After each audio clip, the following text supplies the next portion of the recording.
बच्चों, आज का टॉपिक है रिप्रोडक्शन यानी कि जनन। क्लास 12 के फर्स्ट चैप्टर का स्टडी आज करवाएंगे। रिप्रोडक्शन,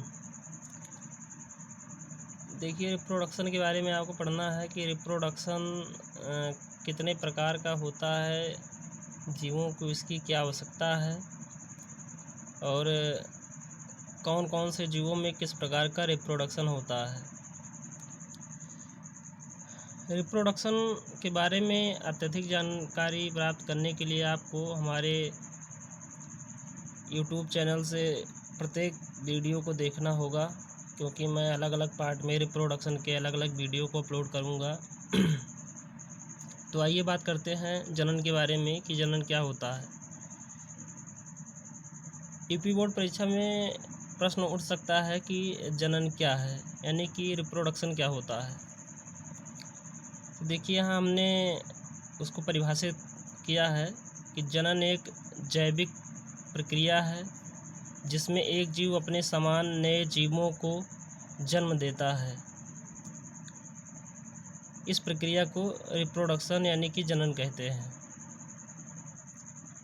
जैविक प्रक्रिया का मतलब यह है कि ऐसी प्रक्रियाएं जो जीवों के शरीर में होती हैं, समस्त क्रियाएं जैसे जनन, पाचन, श्वसन, ये सब प्रक्रियाएं जो है जैविक प्रक्रियाएं कहलाती हैं।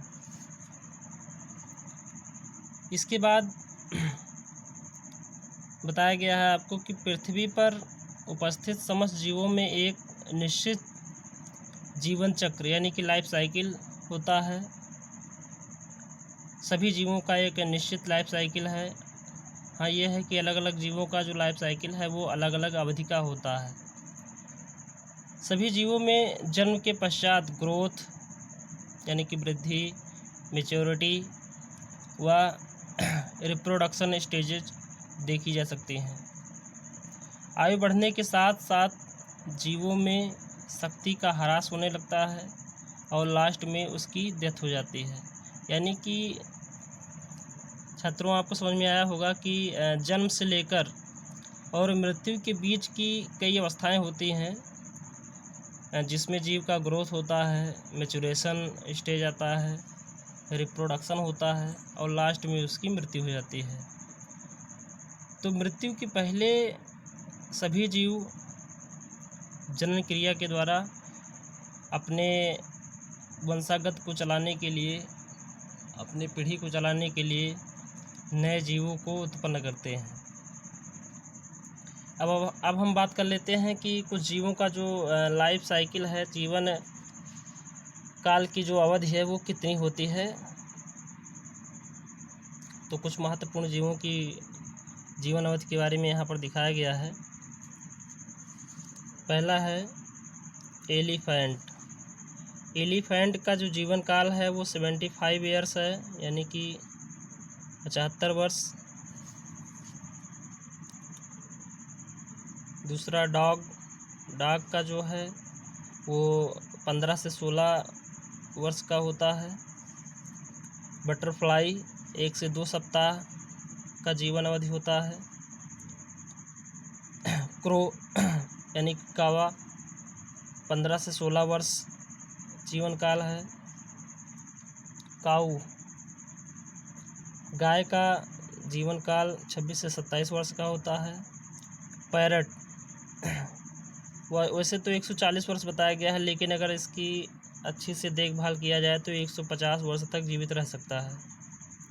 क्रोकोडाइल, मगरमच्छ का जो जीवन काल है वो 60 वर्ष का है। घोड़े का जो जीवन काल है वो 50 वर्ष का है। ड्रोसोफिला, ये बहुत महत्वपूर्ण जीव है। ड्रोसोफिला मेलानोगास्टर इसका जो साइंटिफिक नेम है। यह जो है टी.एच. मॉर्गन ने इसके ऊपर एक्सपेरिमेंट किया था। इसकी जो जीवन काल है वो 30 वर्ष का है। इसे फ्रूट फ्लाई भी कहते हैं। ड्रोसोफिला को फ्रूट फ्लाई के नाम से जाना जाता है। टर्टवाइस का जो जीवन काल है 200 से 250 वर्ष का है। इसके अलावा कुछ प्लांट हैं, जैसे राइस 3 से 4 माह, व्हीट गेहूँ 4 से 4.5 माह, रोज यानी कि गुलाब 5 से 7 वर्ष, बनाना का जो जीवन अवधि है 25 ईयर्स, और ये बरगद का जीवन काल जो है वो 200 वर्ष का होता है, पीपल 2000 वर्ष का होता है। तो ये कुछ महत्वपूर्ण प्लांट हैं और कुछ एनिमल्स हैं जिनके जीवन काल के बारे में, लाइफ स्पान के बारे में बताया गया है कि उनकी जो जीवन काल की अवधि है वो कितनी है। अब इसके बाद में हम चर्चा करते हैं जीवों में जनन के प्रकार, यानी कि जीवों में जो जनन के प्रकार हैं वो कितने हैं, कैसे होते हैं, उनको कितने पार्ट में डिवाइड किया गया है। तो आइए हम क्लासिफिकेशन करते हैं, रिप्रोडक्शन का क्लासिफिकेशन। जीवों में जनन के 3 प्रकार होते हैं। वैसे एनसीईआरटी के अनुसार जीवों में जो रिप्रोडक्शन है वो 2 प्रकार के बताए गए हैं, सेक्सुअल और asexual reproduction.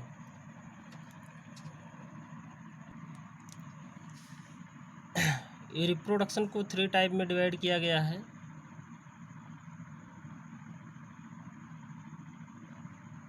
Three types: vegetative reproduction यानी कि कायिक जनन, एसेक्सुअल रिप्रोडक्शन, और तीसरा है सेक्सुअल रिप्रोडक्शन, लैंगिक जनन। वेजिटेटिव रिप्रोडक्शन, एसेक्सुअल रिप्रोडक्शन और सेक्सुअल रिप्रोडक्शन, ये 3 प्रकार के रिप्रोडक्शन जीवों के शरीर में, जीवों के जीवन काल में देखे गए हैं। अब हम बात करते हैं जो फर्स्ट है वेजिटेटिव रिप्रोडक्शन क्या है। तो ये वेजिटेटिव रिप्रोडक्शन 2 प्रकार का होता है, नेचुरल वेजिटेटिव रिप्रोडक्शन यानी कि प्राकृतिक कायिक जनन, और दूसरा है आर्टिफिशियल वेजिटेटिव रिप्रोडक्शन यानी कि कृत्रिम कायिक जनन, या इसे कह सकते हैं मानव निर्मित कायिक जनन। अब हम बात करते हैं फर्स्ट नेचुरल वेजिटेटिव रिप्रोडक्शन के बारे में। सबसे पहले आपको जानना है कि वेजिटेटिव रिप्रोडक्शन होता क्या है, यानी कि कायिक जनन क्या होता है। तो आपको हम बता दें कि कायिक जनन का एक प्रकार है जिसमें जीव के शरीर का कोई भी भाग रूपांतरित होकर पैरेंटल पार्ट्स बॉडी से अलग हो जाता है और एक नए जीव का निर्माण करता है। यानी कि शरीर के किसी भी भाग से जीव जो है नए जीव को उत्पन्न करने में सक्षम होता है। तो इस प्रकार का जो रिप्रोडक्शन होता है, जनन होता है, उसे हम वेजिटेटिव रिप्रोडक्शन कहते हैं, कायिक जनन कहते हैं। कायिक जनन कई प्रकार का होता है, तो आपको हम स्टेप वाइज बताते हैं कि कौन कौन सा भाग होता है।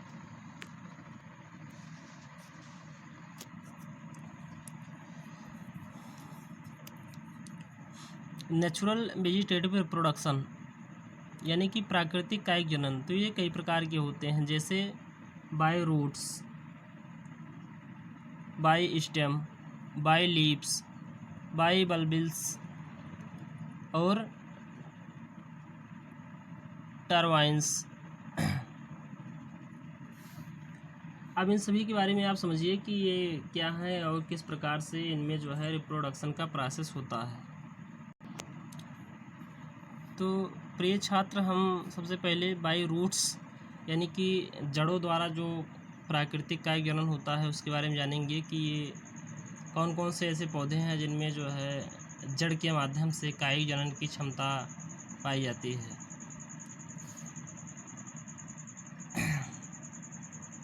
देखिए यहाँ पर दिखाया गया है कि नंबर 1 बाई टैप रूट्स यानी कि मूसला जड़ द्वारा प्राकृतिक कायिक जनन, और दूसरा है बाई फ्लैशी रूट्स। कुछ जड़ों में जो है अतिरिक्त भोज्य पदार्थ को एकत्र कर लेने के कारण फ्लैशी हो जाती हैं, मोटी हो जाती हैं, तो उनमें जो है किस प्रकार से प्राकृतिक कायिक जनन होता है। सबसे पहले आप जानिए कि बाई टैप रूट्स यानी कि मूसला जड़ में प्राकृतिक कायिक जनन कैसे होता है।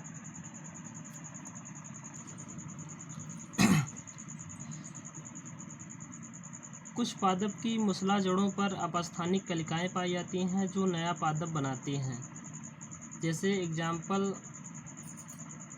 डलबर्जिया यानी कि शीशम, इसके अलावा अमरूद, मुराया, ये सब इसके बेस्ट एग्जाम्पल हैं। ये जड़ें बहुत तेज़ी के साथ प्राकृतिक कायिक जनन करती हैं और कम समय में नए पौधे को उत्पन्न कर देते हैं। दूसरा है बाई फ्लैशी रूट्स, यानी मांसल जड़ों द्वारा प्राकृतिक कायिक जनन। फ्लैशी का मतलब है मांसल। मांसल का मतलब ये है कि भोज्य पदार्थ इकट्ठा कर लेने के कारण ये जड़ें काफ़ी जो है मोटी हो जाती हैं। कुछ मांसल जड़ें भी अपस्थानिक कलिकाओं द्वारा नए पादप का निर्माण करके कायिक जनन करती हैं। उदाहरण आइपोमिया बटाटा यानी कि शकरकंद और डहेलिया और शकरकंद, ये सब ऐसे प्लांट्स हैं जो फ्लैशी रूट रखते हैं और उसमें जो है एडवेंटिशियस रूट यानी कि अपस्थानिक जड़ें पाई जाती हैं जो बहुत तेज़ी के साथ ग्रो करती हैं और नए प्लांट का फॉर्मेशन करती हैं। यहाँ पर जो है फिगर दिखाया गया है आपको,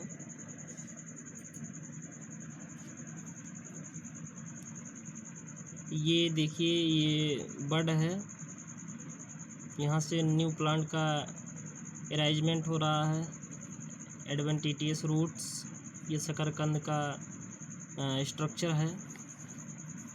और ये सेकंड है डहेलिया, ये पुरानी जड़ है, ओल्ड रूट्स, जिससे ये न्यू रूट्स का फॉर्मेशन हो रहा है और ये ग्रो करके न्यू प्लांट का फॉर्मेशन कर रहा है। तो इस तरह से जो है मांसल जड़ों द्वारा प्राकृतिक कायिक जनन पौधों में होता है।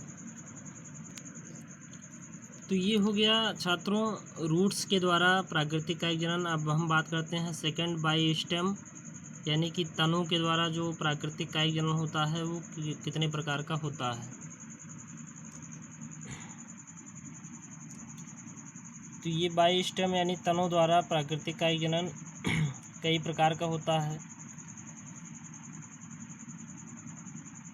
छात्रों प्लांट के 2 पार्ट होते हैं, एक रूट सिस्टम होता है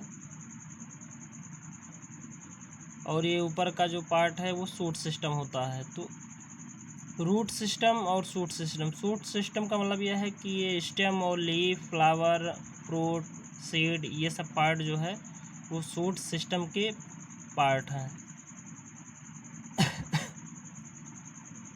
स्टेम का कुछ पार्ट जो ज़मीन के अंदर होता है उसे हम भूमिगत तना कहते हैं और जो बाहर होता है उसे हम वायवीय तने के नाम से जानते हैं। तो भूमिगत जो तने होते हैं उसके बारे में दिया गया है अंडरग्राउंड स्टेम, ये यहाँ पर लिखा गया है अंडरग्राउंड स्टेम, यानी कि ऐसे स्टेम, ऐसे तने जो ज़मीन के अंदर अपना ग्रोथ करते हैं उसे हम भूमिगत तना कहते हैं, अंडरग्राउंड स्टेम कहते हैं।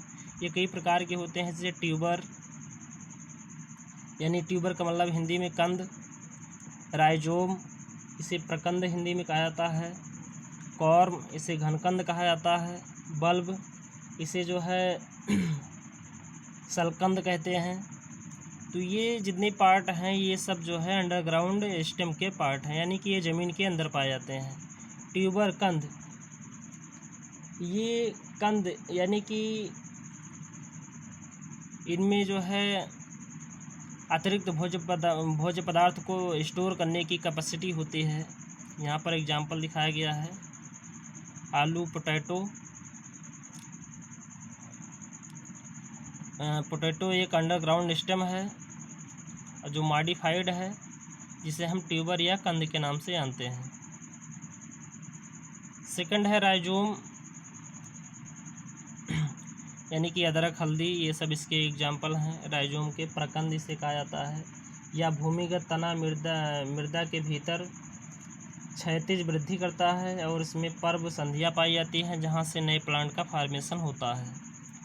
थर्ड है कॉर्म, यानी कि घनकंद, ये भी भूमिगत तना है जो मृदा में ऊर्ध्व वृद्धि करता है और नोड जो होते हैं, पर्व संधियाँ जो होती हैं, वहाँ से नए प्लांट का फॉर्मेशन होता है।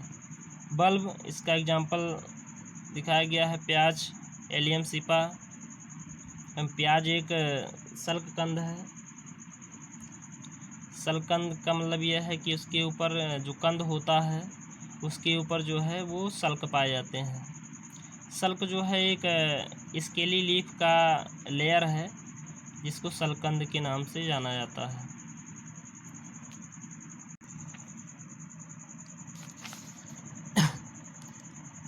छात्रों, यहाँ पर फिगर के द्वारा दिखाया गया है कि ये ट्यूबर है जिस पे कुछ इम्पॉर्टेंट पॉइंट्स हैं जिसको आई कहते हैं, आँख जिसे कहा जाता है।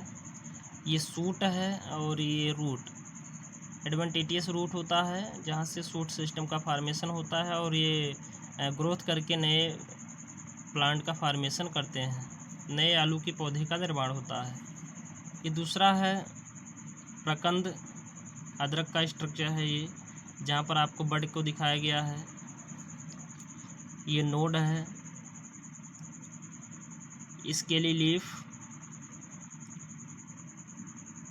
ये अदरक के जो प्लांट होते हैं इसके बड को या नोड को निकाल कर ज़मीन के अंदर डाल दिया जाए तो नए प्लांट का फार्मेशन कर सकते हैं। इनमें जो है प्राकृतिक कायजन की अपार क्षमता पाई जाती है।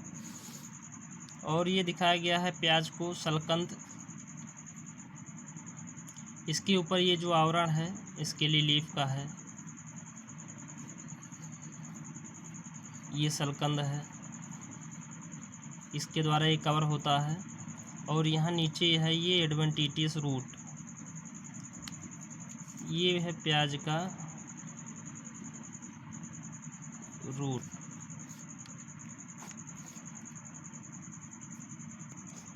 तो छात्रों, मैंने आपको बताया बाय रूट्स के बारे में, नेचुरल वेजिटेटिव प्रोडक्शन के जो कई प्रकार हैं जैसे बाय रूट्स, तो ये आपको समझाया गया। बाय स्टेम ये आपको समझाया गया। अगले वीडियो में हम बाय लीव्स, बाय बल्बिल्स और टरवाइन्स के बारे में आपको बताएंगे और बचे हुए रिप्रोडक्शन का जो पार्ट है उसका वीडियो अपलोड करेंगे। तो आज के लिए इतना ही, धन्यवाद।